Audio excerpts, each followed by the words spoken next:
moving you towards music, Yeah. obviously I'm imagining, and I know you talk about it in the book a little bit, like your gravitation towards soul. I suppose Mm. does some of that come from your dad's influence as well? Would you? No, not really. No, No, no, not. I'd like to say it did, but no, it's not. no. Not really. My dad liked Frank Sinatra, and he Okay, liked. He was of that. He was of that generation. It didn't really come from that. Really, I just grew. I mean, uh, well, I where started. where did it come from then? Well, when I was 15 or 16, no, it was in my O level year. Yeah, I was clowning around on a boating lake, and I stepped on a. No, I'll go back first of all because I was just about to. How come I started going to top rank? Um, but I can when we were over the swimming pool over Cold Nap, which I mentioned in the book as well. hmm. There were the crowd of older boys that excuse me that were used to gravitate up by the private chalets, and I can name them now: Bruce Perrott, Brandon Gulwell. They were cool guys. They were a little bit older, and they always had girls dancing around. And there was a portable record player, Yeah, and you're trying to edge in with that, like, and trying to become part of that thing, even though you're a bit too young. And I can remember, in fact, if I walk over there now, because the swimming pool's gone, but the shape of the pool is here, and I must bore my sister, my daughter, and my partner, to Karen, who you met when we were in Catalonia. yeah.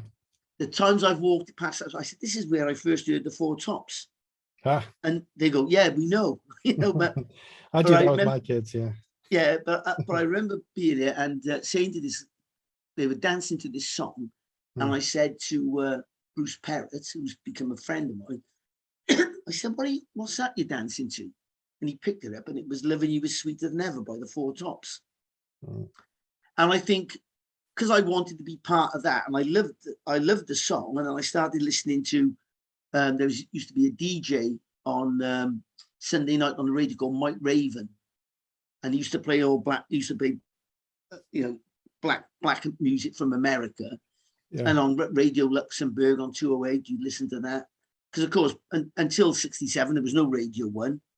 You know, Tony Blackburn used to play "Reach Out, I'll Be There." That came out later. That was the yeah, next single after "Loving You Was Sweeter Than Ever."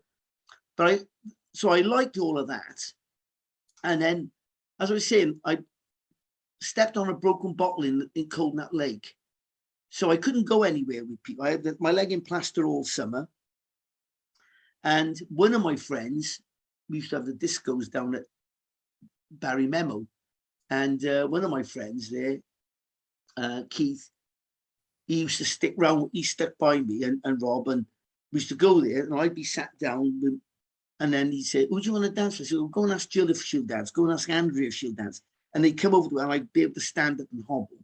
And then when my plaster came off, I stayed. I stuck around with Keith, and Keith said, "Oh, we're going into top rank." So that's when I started going to top rank, and of course that yeah, was all soul and Motown. yeah, Do you know what I mean? That yeah. was all. That's what they played. That was the dance music at the time. So Yeah. I suppose it was from then really, and I just love it. I just Yeah. Just to say, Paul, as well. I mean, like I say, we're not necessarily here to plug the book, but it is a great book. Paul Rebane's "This Old Heart of Mine." You're a few years older than me, yeah. Well, mhm. you wouldn't think it to look at you, but you are, yeah. But so you remember this stuff slightly, kind of just slightly ahead of me, and I think a lot of the stuff you're talking about, for anyone who's from the Cardiff, South Wales area, and you've got any love of music, or it just gives you a really great insight into popular culture of the time, and the music scene and how things were, and and how things have changed. So it's honestly a great read. But I guess you move towards soul at some point. Then something went through your head, and that's when you started forming this band, Dan Set. Well, that wasn't. To be honest, that wasn't me who started that. There was a friend of mine at the time. We're not close any longer, but it was a friend of mine at the time. Hmm. He was in and out of different bands, and there was a gig going to be played at the Dalconing Social Club, and whoever was going to be their singer, I don't even know who it was. they needed a singer, and he asked me if I'd be interested, and I said, Was it because you knew all the words? yeah. Yeah. Well, I've always been good at that. I've always been Yeah. good. I'll sing along in the car, I'll bore anyone to death with that. Yeah. But so I said, yeah, okay. We had a practice and we played the gig, and it the people there liked it, and I loved it. And we very quickly after that, so we had lots of different music. Some people were more into country, some people were into folk, and then we just decided, well, let's keep the band together. It was me and Pete. Let's keep the band together, but we'll make it a soul band. So we just built it then straight away from that. First of all, we had we needed a sax player. We got Ralph Blake, who sadly passed away. He went to live in the Northeast. He was a harmonica player and a sax player. And then Ralph, there was a part in other ways for all sorts of different reasons, like bands have all the time, Yep. This person's not that dedicated, this person won't rehearse, this person turns up late, whatever it might be. Yeah. And then we had a sax player called Gareth Thomas and a trumpet player called Wazzo, and they went on to form Madassa. Yeah, I was going to ask you actually what other bands were around at that time as well. They were the ones that were around that we used to walk with Red Beans and Rice. We went up to London and supported them on a couple of gigs once. But Snatch It Back were around. They were around then. Dave Durnley and Paul. They were playing back then.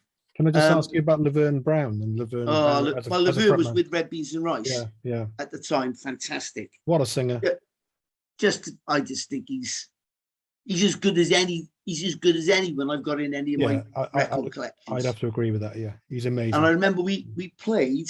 I've still got the ticket here somewhere. We played at Top Rank, and there's a picture in the book of my dad and my sister at the gig. We played in Top Rank. There was a great band around at the time, an independent indie band called Moira and the Mice. Yeah, I know Moira, yeah. And I think I went out with her for a while. I think she's one of the most, yeah. At that time, they were. I think she was one of the. She was around the same time as Annie Lennox. Yeah. And I used to think when Annie Lennox was in the tours, I said, Moira's better than this.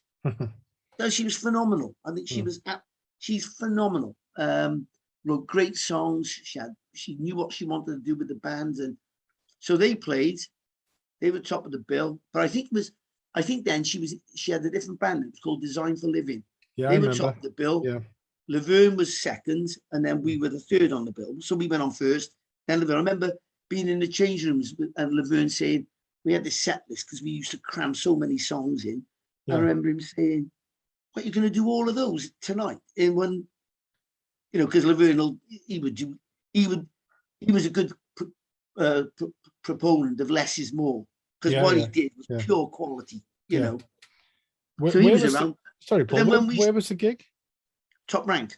Oh, you played Top Rank, right? Yeah. Yeah.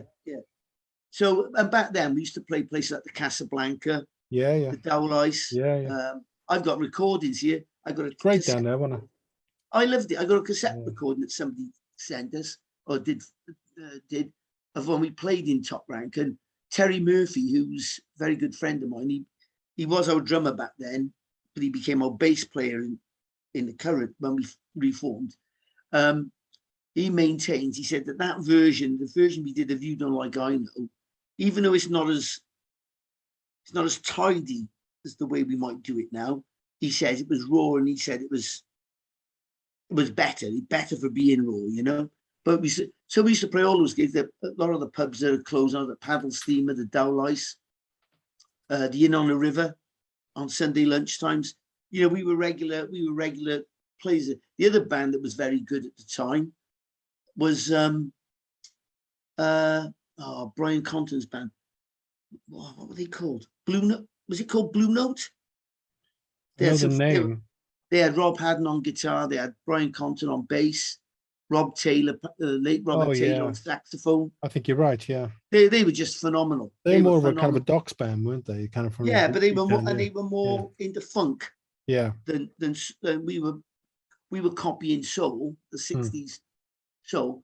But and a band that we used to go and watch all the time before we formed our band in 1978 was the Outsiders, and you had Pino Palladino in that band, Aaron Armoon on drums, Lawrence Armoon on congas, Tony Attoria was the singer.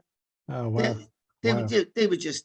I can remember it now because it was 1978 when the Argentina World Cup was on, and that was like fantastic. You had music and sport. Yeah. So you'd be down the Casablanca watching them. And the Bhutan Carnival was great in those days as well, wasn't it? Yeah, we played there. Yeah. Well, no, we didn't play at the Carnival. We used to play in the Casablanca, in the paddle steam a lot. But you'd go in there, and my dad would come in sometimes. He'd drop us in with the gear. He said, "I'll come back and get you at 3 o'clock because you'd be meant to finish at 2:30 on a Sunday lunchtime. You'd be lucky if you got up there by 8 o'clock at night." He said, "Well, we've done everything we know. Yeah, we'll do it again because we weren't here." You know, so it was just fantastic down there. I loved it. Just to say, we are reminiscing. It's true. Yeah. Nostalgia and everything else. But how would you, for younger people today, how would you sort of sum up what was the Cardiff music scene then to sort of what is the Cardiff music scene now, as much as you know of it at the moment? How would you say it sort of changed, if you can? Well, I think some of the changes are for the worse, and some of them are for the good. I mean, for example, back then, as I remember it, and my recollections are not the definitive picture, but I just, we have a lot of bands, really good bands, and there were lots of places to play. So finding gigs was good. Chapter Art Centre, for example, I don't know what the hell's happened to that place. But Chapter Art Centre was phenomenal. Yeah, I still love playing there. We used to. Well, I know used to see the Glee Club there and Flotex and different bands. There'd be there was the guy who used to put the music on there, Chaz. I don't know what's happened to him now, but he used to be the bar manager, I guess. Him and Alan, and it was a small venue, but there was something on there, as I recall, certainly 2 or 3 times a week. And they had the folk club on a Sunday that Gary Chernock ran. It was brilliant.